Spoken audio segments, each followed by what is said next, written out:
Today we're going to be doing some upgrades for Anzio Annie, which is the 300 Winchester Magnum target rifle.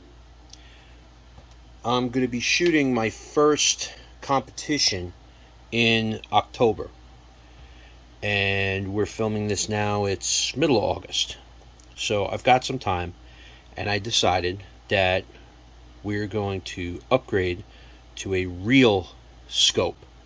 So what's on there is an Optisan Viper. That scope has served me well for the last probably 10 years. Hundreds of rounds between 300 Magnum. I've had that scope on that rifle since it was a 30-06. So it's not been abused, but let's just say it's not had an easy life. It had a lot of high recoil stuff, and the reticle is just a basic, it's not even a mil spec reticle. According to the book, that Optisan Viper was developed for airsoft rifles and air rifles in England. So I decided that I'm going to upgrade to a decent reticle. This is going to be a Millerad reticle. It's obviously a Vortex Strike Eagle. I got a great price on it. Not going to tell you where I got it because I've had some issues with the website, with the company that I bought it from, and I will not be doing business with them anymore. I don't want to badmouth them. However, if anybody has me on Facebook, I have a list of people that I don't deal with. So this was an educational experience, and it really upsets me to know that there are companies out there that discriminate against customers just because the area of the country that they live. Doesn't matter what they do for a living or how they live their own lives. But anyway, that's more of a political conversation, which I will keep to a minimum. Bottom line, we are going to be installing the Strike Eagle, and we also got a new grip. This is an Ergo pump swell grip.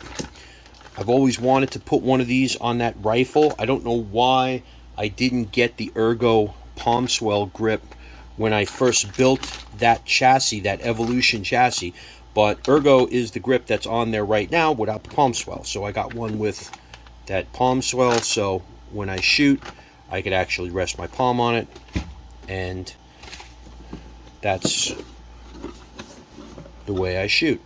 So this Strike Eagle is huge. So this one is, I believe it's a 56. This is a 56 millimeter. It's a 5x25. So we can go all the way up to 25 power.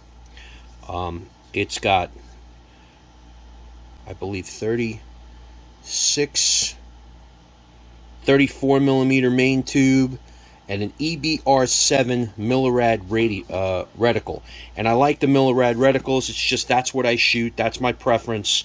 I know we can go into a whole discussion on Millerads and MOA, and I've always shot with Millerads with other rifles, so that's what I'm comfortable with, and that's what I'm going to stay with. I love these giant turrets, and the fact that you can reset to 0. You've got a nice parallax adjustment, and it's also an illuminated reticle, which I don't really need, but it's nice. And there's a couple of things. It comes with the scope shade, and it also comes with, I believe somewhere in here is, yes, it's inside here. So there's a lever that actually attaches to this to make it easier to go from one magnification to the other. So that's the new scope that we're going to be installing. And make sure this goes back in here until I'm ready to install it. I got Vortex, obviously, because of their warranty. I know that this is, I believe this is made in China. It is what it is, people. EBR7 reticle. This is all the specs to it, and Yeah, I believe it is made in China. Yep, it says it right here on the side. Made in China. Unfortunately, that's our world today. So we have to thank the little kids that made that for us. And I also have a set of 0 MOA rings. This is a platform set that I got from the same company that will not be mentioned. XACU 34mm rings. So it's nice, beefy, heavy-duty ring set. And I like the fact that the ring set is together in one unit. There's no second guessing your spacing on the scope, and this is much less likely to need lapping or any other adjustments when you're actually installing the scope. 99 times out of 100 she just sits in there, but we'll be doing all of that. Okay, first things first, we kind of got the rifle mounted on the table. Let's remove the bolt. Obviously, that makes the rifle safe. This is a single shot rifle, so there's nothing in the chamber. There's no magazine to check. And we're going to start. It mounts, the grip pretty much mounts just like an AR-15. So this is an Evolution XLR chassis. If you go to evolution.com, they're a great company. They make a lot of great products. I am not sponsored, nor do I get any monetary compensation for mentioning them. However, this is a great chassis that has served me well for a long time. Like I said, I believe this chassis is close to 10 years old. And the bolt for the grip was already loose, so I guess it was hankering for me to come in and swap it out. So this is super easy swap. Like I said, it's just like an AR-15. I believe these ergo grips will actually fit AR platforms. So we've got the grip, we've got a new bolt, and I don't think we're going to need that spacer. No, we're not going to need that spacer, but we do have a new bolt. Let's get some blue Loctite. So let's talk about Loctite for a quick minute. Got all different kinds of Loctite. So this is the blue Loctite. So the blue thread locker is a medium strength, and it's designed to come apart with basic hand tools, but at the same time not vibrate apart, which could be bad. The red Loctite, please, for the love of God, do not use red Loctite on anything on a firearm that you're going to need to disassemble in the future. Okay? Red Loctite is gonna, it'll come apart, but it's gonna ruin whatever you try to take apart. So what I usually do is I'll just do that a little bit just to get some of the blue Loctite inside those threads. And I don't want to make a big mess of it, so that's that. And then we just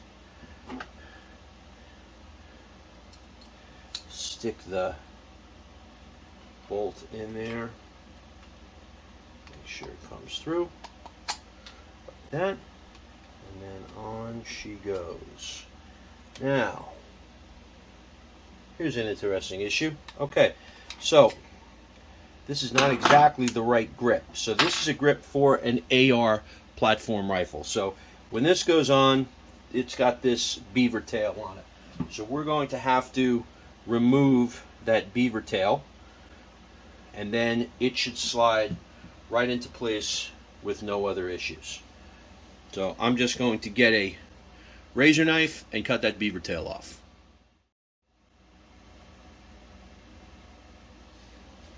Okay, so the beaver tail is cut off and it's trimmed. So let's get the bolt back in there. and put that on.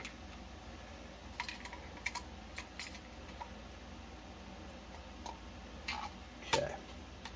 So again, I like getting the bolt started, and this way I'm sure that it's in there, it's not sideways, it's not cocked. Good. Now we can push the grip the rest of the way on. This particular grip is a pretty tight fit.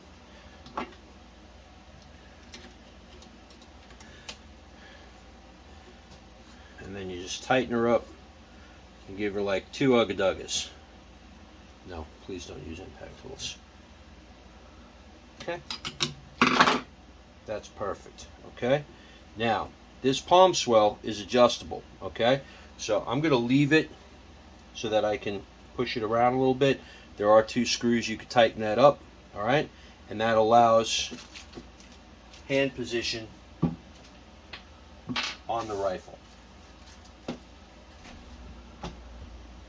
But for right now, that's the new grip, installed and ready to go. Let's move on to the scope.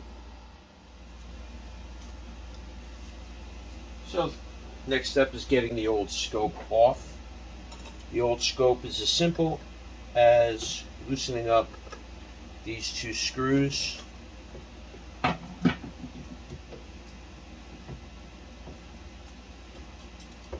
off comes the old scope. That scope is going to get mounted to one of my ARs as a backup rifle. This is the new mount, and it goes on just as simple as the way the old mount came off. Just like that.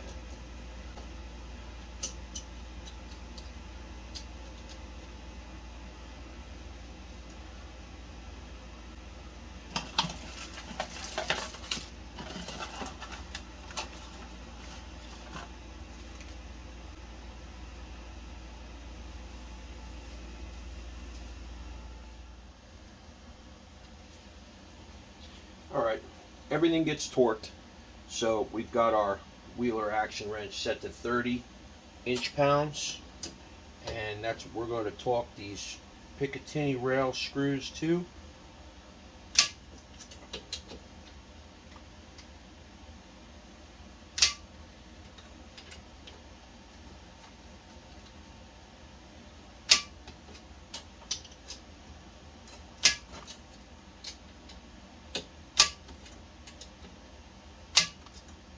Alright, and that's pretty much all it takes to mount the rings to the rail. So let's get these top half of these rings off.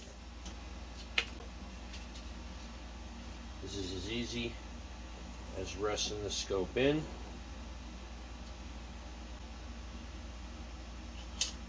And putting the caps back on.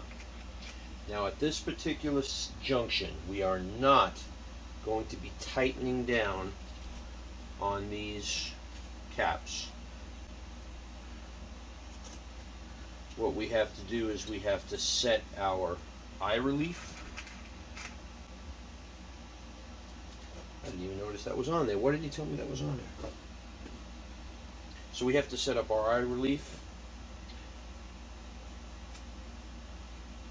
And we have to level the scope with the rifle.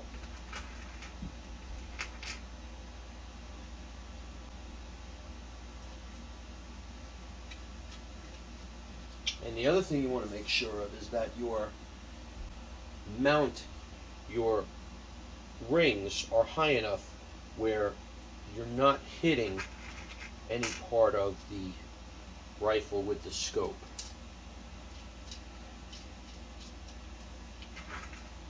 Now compared with the old one, that would help if I put that in place. Compared with the old one, this scope is just an absolute monster.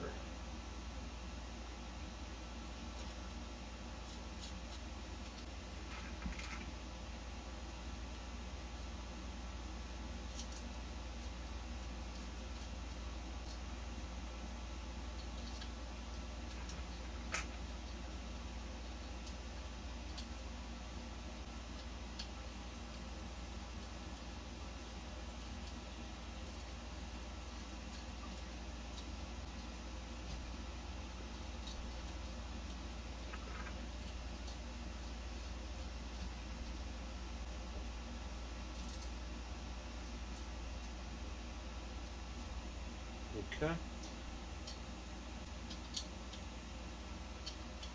So at this point, again, we're not going to tighten anything down.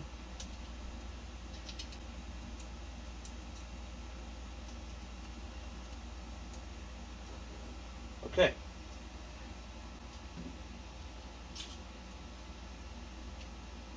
So preliminary mounting has been completed. And if you look just at the beefiness of the Viper compared to the Vortex, you know, this is a 46 mil with a 30 mil tube. This is a 56 mil with a 34 millimeter tube. Just the difference is amazing. And I hope we get a good enough difference at the range.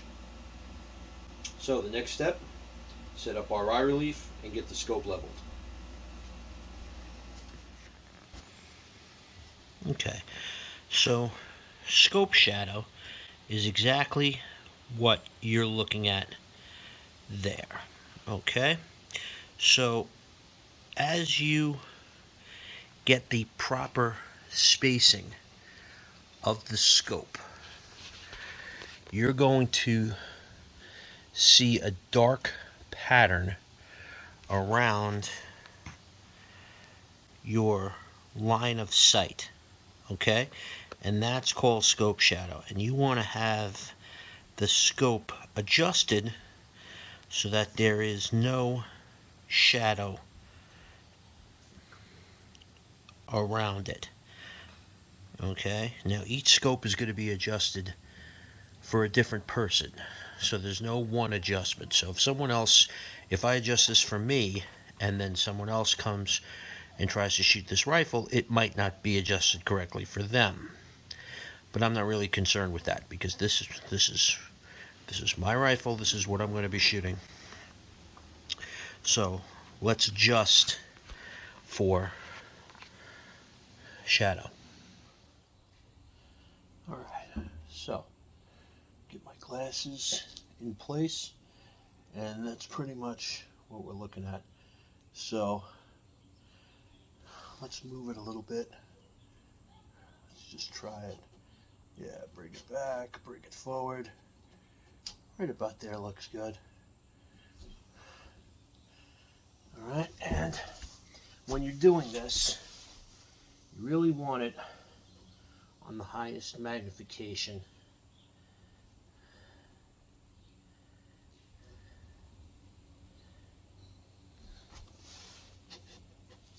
So let's see where we're at.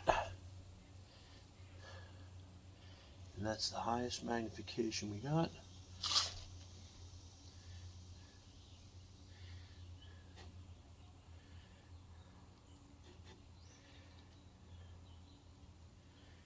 And so we actually have a little bit more shadow than what I would like. So what I'm going to do, since that's the farthest it's going to come, I'm going to take this and move this one position forward to try to get a little bit more adjustment out of the scope. Okay, so now that we've got the scope lined up for scope shadow, all right, I'm going to level the scope out. So what we do to level the scope out is I have bubble levels. These are made by Wheeler, and they're designed to do exactly what I'm doing. So what you want to do is you want to find a level spot either on the Picatinny rail or somewhere else on the rifle. So if you look down on that, you can see that bubble level is pretty much level. And then we take the other level on top of the scope,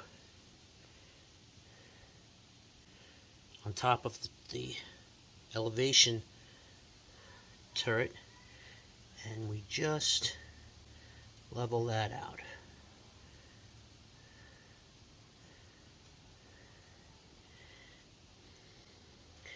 And then once that's done, we can just snug down. Just 2 screws is enough for right now, and that should hold the scope in place. Okay, so let's just double check. So we've got the rifle level on the bottom, the scope is level on the top, both of those bubbles match, which means that this scope is now leveled to the rifle. So the reticle is going to be leveled with the rifle. Okay, so let's bring it back into the workshop and get everything torqued down. Alright, so the last thing left to do is torque everything down. So since we tried to move that scope base, we're going to torque that down again, and that's 30 inch-pounds on our Wheeler torque wrench.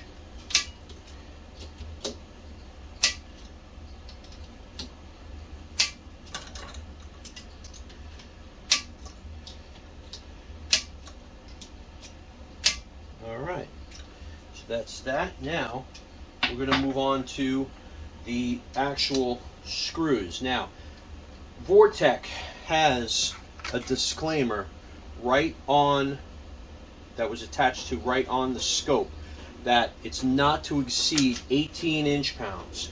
So we're not going to do that. We're going to dial it back to 15. There's 20. We're going to dial it back to 15 inch-pounds. So this way, even if there's an error with the torque wrench, it's not going to affect our caps. And there's not much play in these caps, so you just got to give a quick eyeball, make sure the spacing on either side of the cap, make sure it's even, make sure it's not canted off to one side or the other. And that looks pretty good. I think we can do better.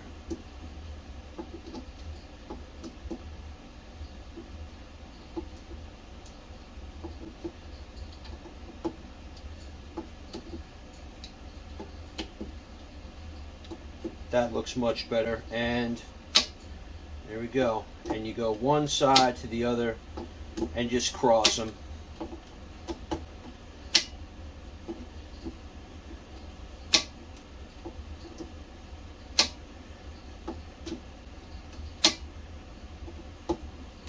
And you keep doing that until you see them stop turning.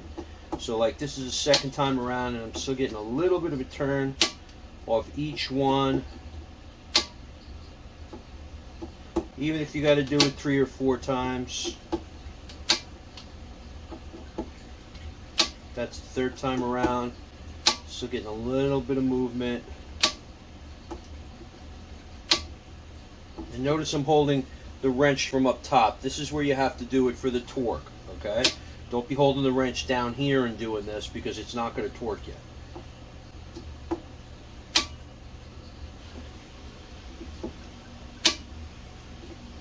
And this is, I think, round 5.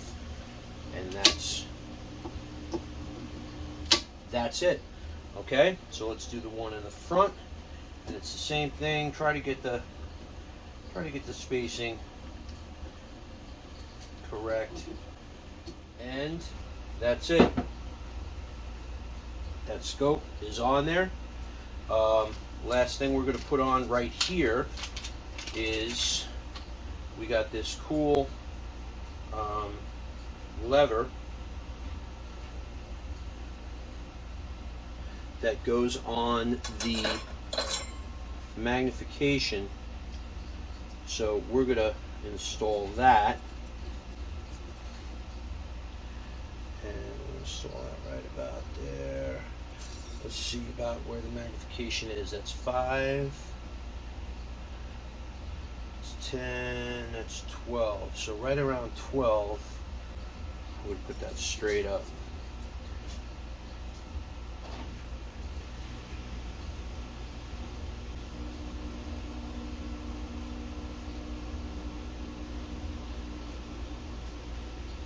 Tighten that down until it closes.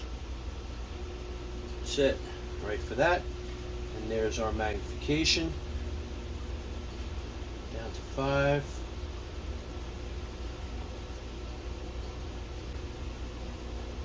And up to 25. Okay? So that's perfect. Okay? And that's it for mounting a scope.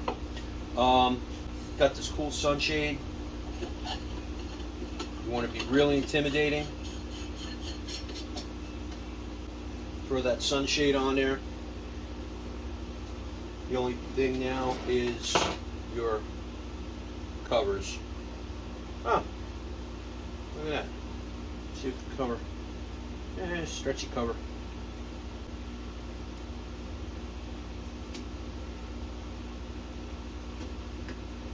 Cool. Good. It fits with the sunshade. That's good because I like using the sunshade on that. That is it for today. So we've installed our Strike Eagle on our 300 Win Mag, and the only thing left is take it to the range, zero it out, and we're all ready for competition Sunday. As an afterthought, I decided to try to fit it in the case.